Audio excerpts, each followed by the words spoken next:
Notre Père, notre Dieu, nous bénissons ton Saint-Nom, te rendons toute la gloire. Merci pour tes merveilles, merci pour ta grâce, merci pour ton œuvre. Seigneur Dieu, la Bible déclare que tu es l'alpha et l'oméga, le commencement et la fin.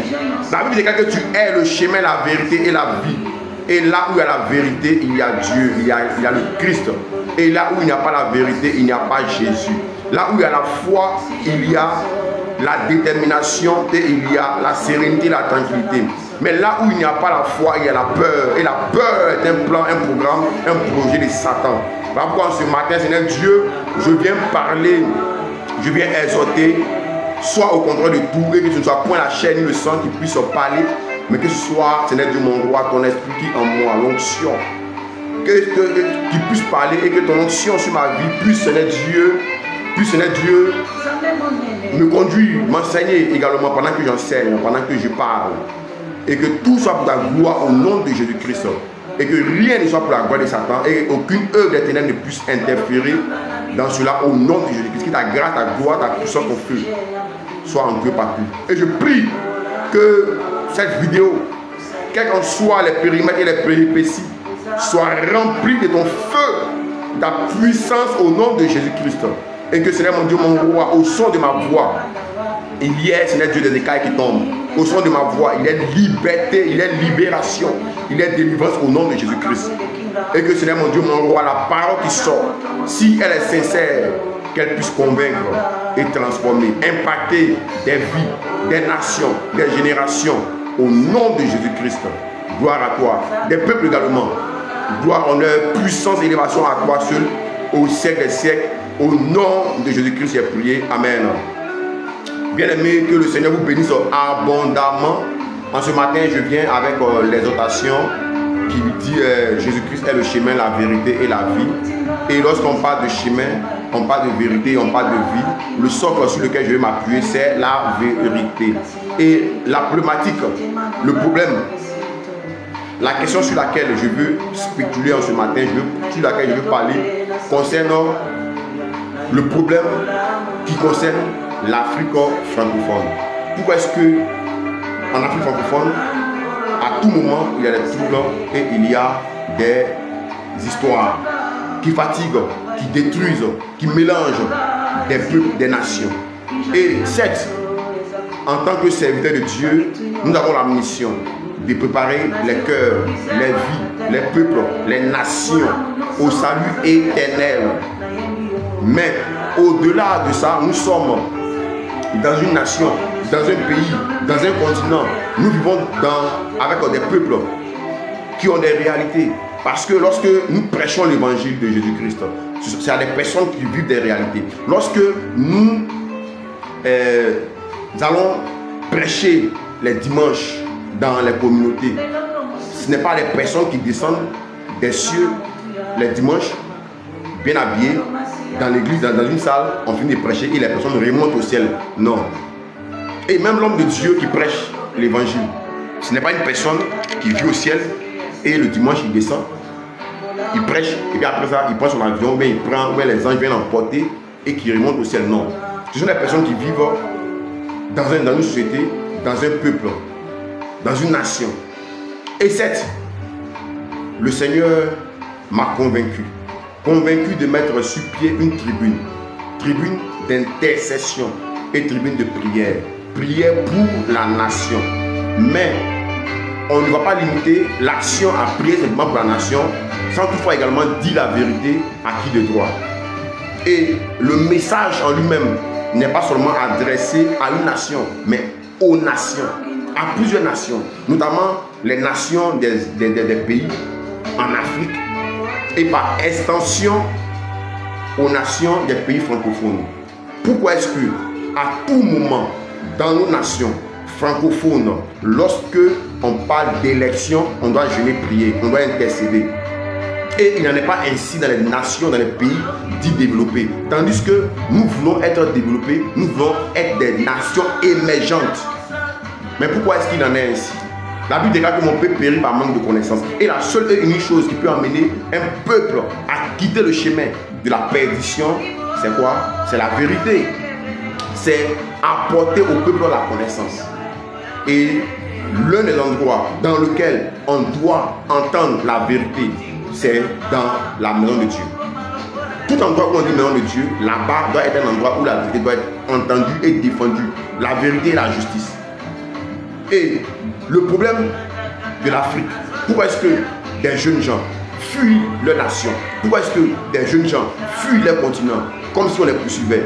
Immigration de masse. Tandis que, en vérité, lorsque Dieu met des personnes dans un endroit, dans un pays, même dans un village, dans ce village-là, il y a tout ce qu'il faut pour que des personnes puissent vivre décemment. Décemment. Tout ce qu'il faut. C'est-à-dire que les besoins fondamentaux sont disponibles. Et maintenant, lorsqu'on va chez l'autre, on va chez le prochain, on va chez le voisin, c'est pour des trocs, c'est pour des échanges. Je t'apporte ce que j'ai et en retour tu me donnes ce que tu as. Parce que je veux, je suis, voilà, parce que je veux. Mais ce n'est pas tout un continent en mouvement. Et juste même, on va voir même des personnes qui, dans les pays, en France, par-ci par-là, dorment dans les rues, c'est malheureux. Mais est-ce que Dieu n'a pas fait l'Afrique pour que nous puissions avoir le minimum ici? Mais pourquoi est-ce qu'il en est ainsi? Pourquoi est-ce qu'il en est ainsi? C'est parce que, de un, d'abord, à l'approche des élections, il y a toujours quoi? Il n'y a pas. C'est-à-dire que les élections se passent toujours de façon. Il y a toujours des fraudes. Et hormis même les élections, qu'est-ce qui se passe? Il y a également la loi fondamentale des nations francophones. Une personne vient au pouvoir, une personne est aux affaires, fait un mandat, merci, 2 mandats, merci, et modifie la constitution, juste pour l'intérêt d'un groupe au détriment de la vie de toute une nation. Où allons-nous? Parce que la vérité que nous prêchons, c'est pour tout le monde. L'homme de Dieu prêche la vérité, pas seulement pour un groupe de personnes, mais pour tout le monde. Et l'évangile, parce que très souvent, lorsque je vois des personnes parler de l'évangile en Afrique, il y a beaucoup d'églises et l'église ne contribue pas au développement de l'Afrique, mais plutôt à autre chose. Moi, je dis non. Je dis non. L'église est un point focal qui participe à l'avancée et à l'évolution. Partout où l'église se trouve, impérativement, il doit avoir quoi? Évolution, avancée, transformation. Parce que l'église est le socle de la justice. Au-delà même de la justice des hommes, l'église est le socle de la justice. Et l'église est quoi? La bouche de Dieu. Les hommes de Dieu sont la bouche de Dieu. Et partout endroit où la justice est foulée aux pieds, la justice est bafouée, la loi est bafouée, l'homme de Dieu qui est l'œil de Dieu, qui est la bouche de Dieu, qui est le nez de Dieu, doit donner sa voix. Lorsque le droit des pauvres, le droit des faibles est méprisé, la Bible dit quoi? Donne de ta voix.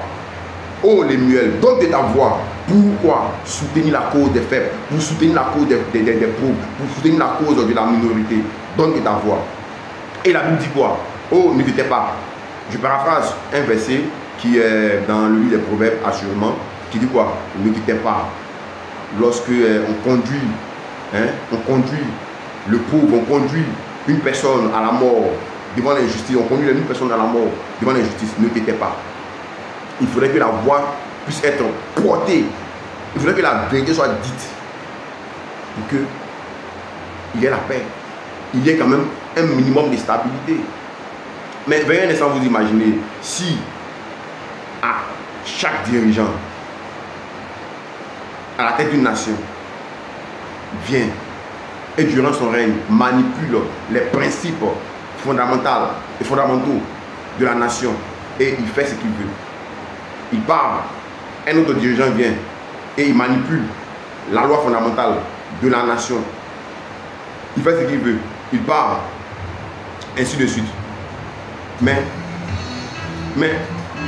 c'est évident que le peuple est le vertige. On finira par avoir le vertige. C'est évident. Le vertige. Le vertige. On finira par ne même plus savoir où mettre la tête. Et c'est pas normal. C'est pas normal. Quel bonheur d'être dans la maison. C'est pas normal. Et je veux simplement, 7, nous prions. Nous prions pour la paix. Nous prions pour la paix dans nos nations.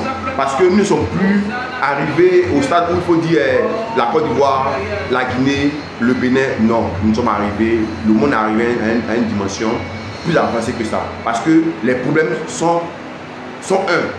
La plupart de ces nations francophones et francophones noirs ont pratiquement les mêmes problèmes. Donc nous ne sommes plus au stade où il faut dire je prie pour non. Ou le message. Non, le message il est plus ou moins universel. Il est universel en un mot.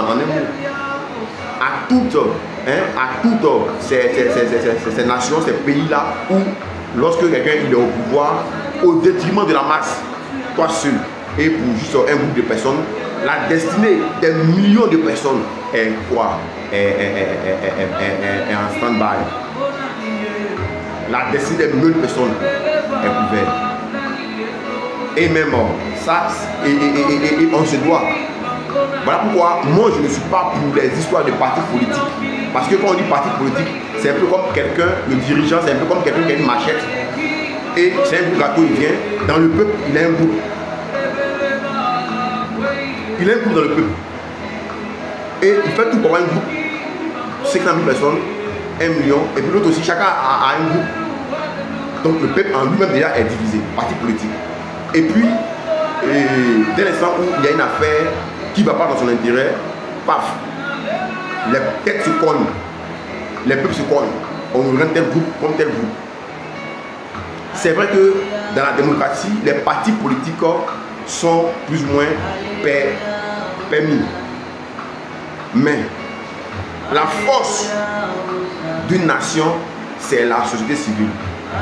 La force d'un peuple, c'est le peuple lui-même. Et aussi longtemps que le peuple ne va pas se ranger derrière des intérêts égoïstes, des intérêts régionaux, des intérêts d'un autre quelconque. Mais lorsque le peuple va se mettre derrière lui-même son intérêt, parce que le bien faire, c'est pour le peuple. Et lorsque tout va mal, c'est le peuple qui en paie le loup tribut. Parce que très souvent, lorsqu'il y a trouble, il y a guerre, il y a mort d'homme, tout ce qu'il y a, c'est le peuple qui paye le loup tribut. Et chacun fait quoi? Chacun lutte. Chacun lutte. Voici le problème en Afrique. Chacun lutte pour quitter la masse, pour être auprès de la minorité dirigeante. Et puis bon, lui il est sorti d'affaires. C'est-à-dire qu'aujourd'hui, il se trouve avec l'élite, il est sorti d'affaires, et les autres vont lutter pour leur cause. Ce n'est pas normal et c'est méchant. C'est méchant. La manière dont les Africains fonctionnent, c'est méchant. Et ce que je suis en train de dire, ça fait partie aussi de l'évangile. C'est la vérité. L'évangile, c'est la vérité. Et il ne faut pas seulement prêcher l'évangile de sorte que celui qui écoute la parole de Dieu puisse se dire que le discours il est abstrait. Non, c'est un discours qui est vrai à tous les niveaux. L'approche est multidimensionnelle. Et depuis l'Ancien Testament, la plupart des prophètes, des hommes de Dieu, avaient d'abord mission première, la crainte de Dieu, l'amour de Dieu, avec une relation intrinsèque, une relation étroite avec Dieu, de un, et de deux, porter le fardeau du peuple. Moïse a porté le fardeau du peuple. Et il y a eu un moment donné, de par son amour pour le peuple, Moïse a dit, Seigneur, je te prie, prends-moi, prends ma vie à la place de la vie du peuple. C'est ça un homme de Dieu. C'est ça la mission de Dieu. Moïse a dit, Seigneur, ma vie, il faut la prendre. Mais je ne veux pas que ce peuple la périsse. Parce que Dieu voulait détruire le peuple d'Israël. Dieu voulait détruire le peuple d'Israël. Pour un péché, pour un manquement. Mais Moïse a dit, Seigneur, je te prie, laisse ce peuple-là. Mais moi-même, prends ma vie. Les prophètes ont jeûné, ont prié et ont pleuré devant Dieu pour le bien du peuple. Mais ce n'est pas seulement devant Dieu qu'ils ont pleuré, ils ont jeûné, mais ils ont également dit la vérité au peuple et dit la vérité au roi. Les prophètes ont dit la vérité au roi. les hommes de Dieu ont dit la vérité au roi, ont dit la vérité au peuple. Lorsque le roi fait une chose qui va contre la loi de Dieu, on lui dit la vérité. Lorsque le peuple a un comportement qui est contraire au plan de Dieu, on dit la vérité au peuple. C'est ce dont il est question. Voilà. Donc un homme de Dieu, le discours spirituel n'est pas abstrait, mais c'est un discours qui est vrai, qui est réel et qui est palpable et qui a des effets immédiats dans l'environnement. Voilà pourquoi je veux simplement dire aux uns et aux autres, par-dessus tout, la chose la plus importante, c'est l'intérêt du peuple. Et même si c'est ton frère qui est le dirigeant, qui est le patron, qui est quoi que ce soit, mais l'intérêt du peuple d'abord. Même si c'est lui qui est aux affaires dans une nation quelconque, parce que je ne parle pas pour une seule nation, mais je parle pour toutes les nations, là où les institutions sont faibles. Les institutions n'ont pas de poids. La justice est aux ordres du pouvoir. Or, c'est la loi fondamentale, c'est le respect de la loi, c'est le respect du contrat social qui donne la stabilité. Voilà. Et lorsque la loi fondamentale est violée, il faut qu'il y ait des voix, surtout la voix des personnes qui sont le relais de la bouche de Dieu sur la terre des hommes, qui sont les garants de la justice pour parler. Parce que c'est vrai, il faut qu'on mette sur pied une tribune de prière pour la nation. Parce que la plupart de nos nations, lorsqu'il approche l'élection, il y a trouble, il y a peur. C'est vrai, il faut qu'on mette une tribune de prière pour ça. Parce que le combat en lui-même a une dimension d'abord spirituelle. Très spirituelle. Parce que la plupart de nos dirigeants sont des personnes pleinement logées dans les loges. Pleinement logées. Des mystiques de grand chemin. Des sorciers. Donc ils ont dépassé même l'étape de sorcellerie. Des personnes qui appartiennent à des loges. Je ne vais pas dire que la plupart sont des francs-maçons. Et voici comment est-ce que la franc-maçonnerie, la plupart des loges maçonnes locales dépendent de quoi? Des loges de la franc-maçonnerie de l'Hexagone. Et voici combien d'années, combien de décennies qu'on a à la tête de nos nations des dirigeants logés. Et puis quel est le résultat?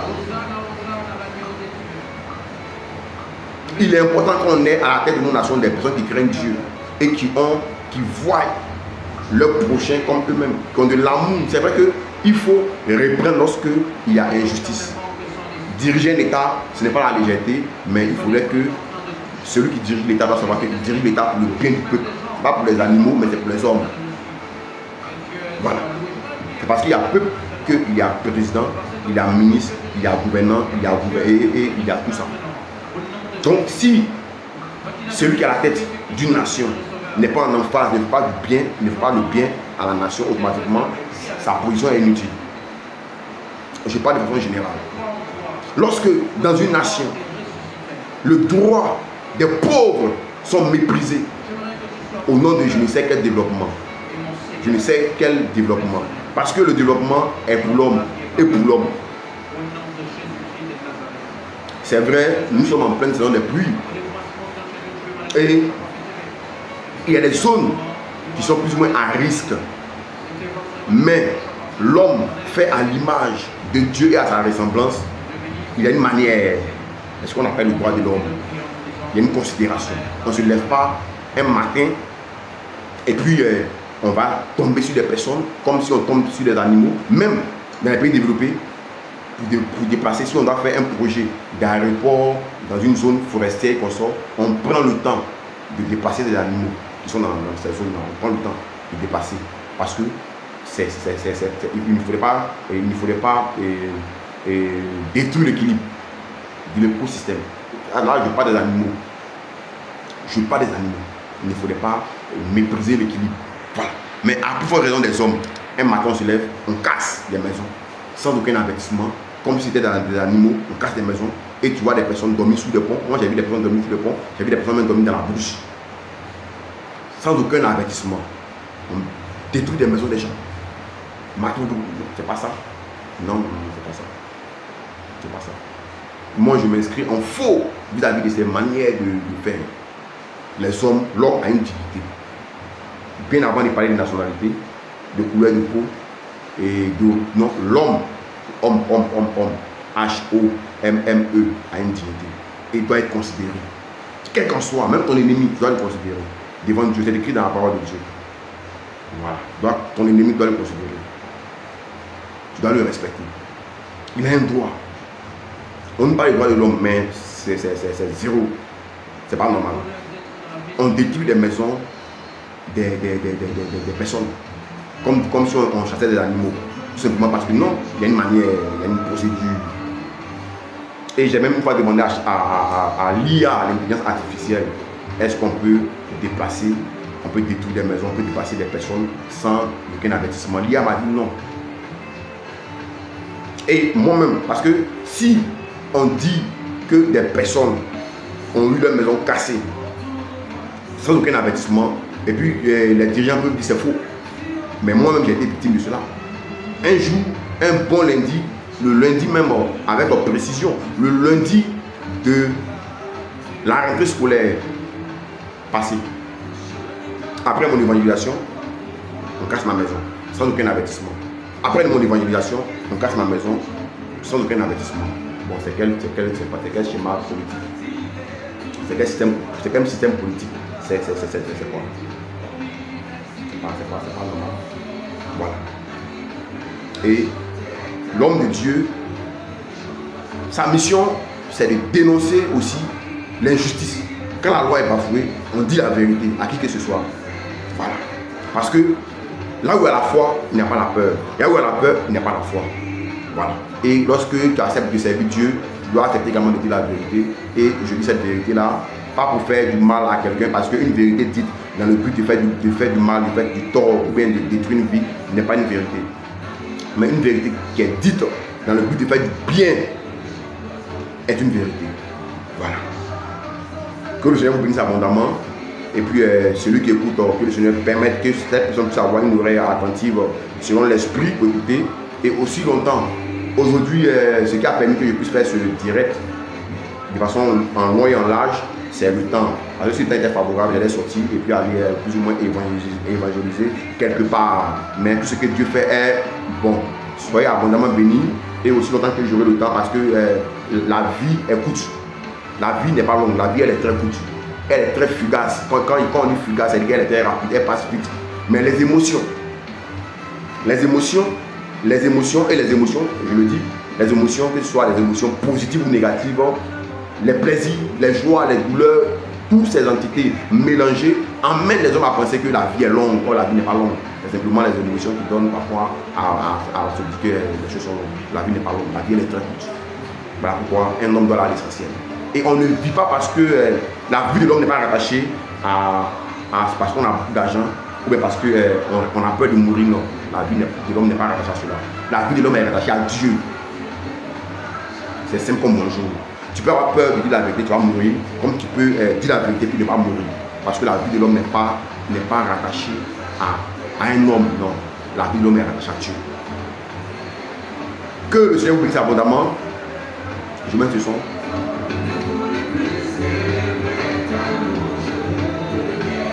Eh bien, bizarrement, même, je ne vois même pas défiler les commentaires, pas les commentaires, mais les visibilités qu'on sort. Mais de toutes les façons, je sais que le message sera diffusé, voilà, juste après. Et voilà, progressivement, aussi longtemps que j'aurai le temps, je ferai des vidéos selon que le Seigneur m'inspire et me conduit. Seigneur Dieu, qui est puissant, qui est glorieux, qui est élevé.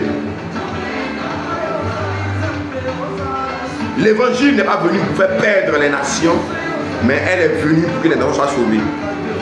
Sauver des vies, des personnes, des familles, des nations, des peuples. Merci pour ta grâce. Et que ta gloire soit manifeste.